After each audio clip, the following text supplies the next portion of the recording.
आणि आताच्या घडी एक मोठी बातमी आपल्यासमोर येत आहे ती म्हणजे की शेतकरी कर्जमाफी होणार नसेल तर यांच्याकडे बघावे लागेल, गावबंदी करावी लागेल, असं कोण म्हणत आहेत तर मनोज जरांगे पाटील।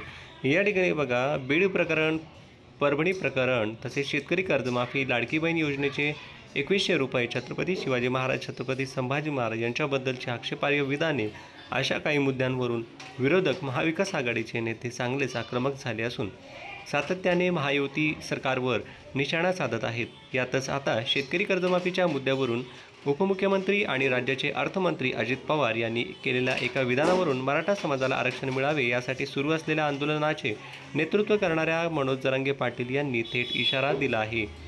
एका कार्यक्रमात बोलताना अजित पवार म्हणाले होते की विधानसभा निवडणुकीत काही गोष्टी घडल्या होत्या, आर्थिक शिस्त गरजेची असते, त्याप्रमाणे अर्थसंकल्प सादर केला, विरोधकांनी टीका करायची ती केली, आम्ही वास्तववादी भूमिका घेऊन अर्थसंकल्प सादर केला, राज्याचा अर्थसंकल्प सादर करतो, मला थोडीशी तरी अक्कल आहे, सगळी सोंग करता येतात, पैशाची सोंग करता येत नाही। काहींनी निवडणुकीच्या आधी कर्जमाफीबाबत वक्तव्य केले होते, राज्यातील जनतेला सांगतो की 31 तारखेच्या आत कर्जमाफीचे पैसे भरा, जे आधी सांगितले होते ते प्रत्यक्षात सध्या तरी येताना दिसत नाही। आता तशी परिस्थिती नाही, भविष्यातील परिस्थिती बघून आम्ही निर्णय घेऊ, आत्ता आपली परिस्थिती नाही, असे अजित पवारांनी सांगितले। यावरून आता मनोज जरांगे पाटील आक्रमक झाले आहेत।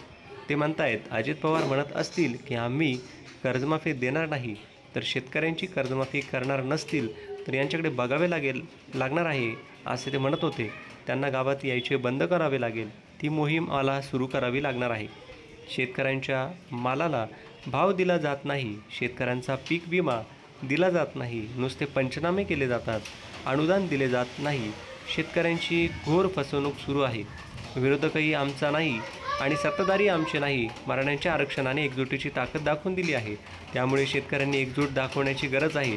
शेतकऱ्यांची कर्जमाफी नाही तर आमचे म्हणणे आहे की शेतकऱ्यांची कर्जमुक्तीच करा, परंतु तसे होणार नसेल तर आता पुढच्या काळात यांच्याकडे पाहावे लागले, असा थेट इशारा मनोज जरांगे पाटील यांनी दिला आहे।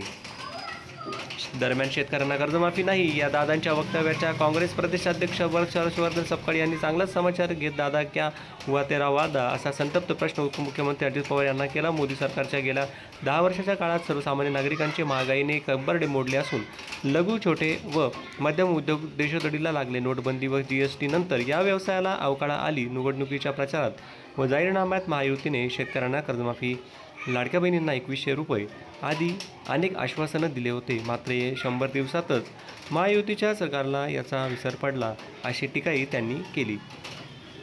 आताच्या घडीची ही जी बातमी होती, शेतकरी कर्जमाफी होणार नसेल तर त्यांच्याकडे, ही आपण आता बघतोय आणि या चालू जो व्हिडिओ आहे याच्या खाली तुम्हाला बटन दिसत असेल एक सबस्क्राईबचं, ते तुम्हाला दाबायचं आहे, जेणेकरून नवीन व्हिडिओ तुमच्या मोबाईलमध्ये पोहोचतात। तर भेटूया लवकरच पुढच्या व्हिडिओमध्ये, तोपर्यंत धन्यवाद।